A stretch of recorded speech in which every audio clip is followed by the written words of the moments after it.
Gitu. La ilaha illallah Muhammadur Rasulullah. Memang kamu je kat sini. Okay, itu videonya lah. Macam mana last sem ni?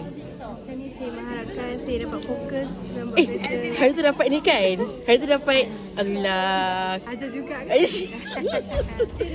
Okay, Huh? Oh, sekejap. Oh, sekejap. okay. Okay, so how your first day? So I Kuning betul hari ni. Yes, I'm a yellow student. So I'm Okay. a yellow girl. How was your first day? I woke up at 5. I was up at 8. And I spent like 3 hours on bed and I wish I sleep more, but I couldn't sleep. I'm like, I want so... Jom.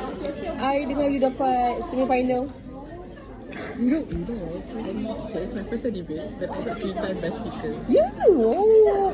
Nanti I tukar dekat Aviati. Kita orang ada first class.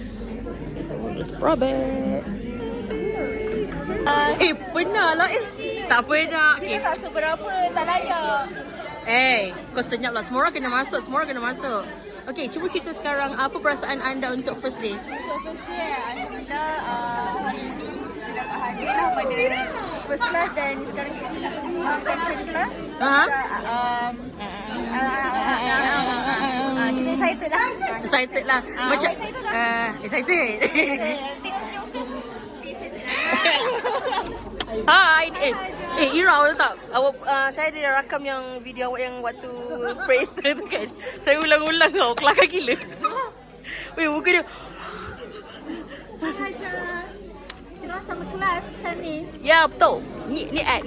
Ya, hai. Kita dah sembilan. Akhirnya kita sama kelas. In chambers, ya. Jadi biasanya kita akan pergi Ministry Court. Saya ingat ni waktu Pergi DSLP dekat UIA. Sebab dulu I buat DSLP lah dekat UIA. 15,000 dulu. Sekarang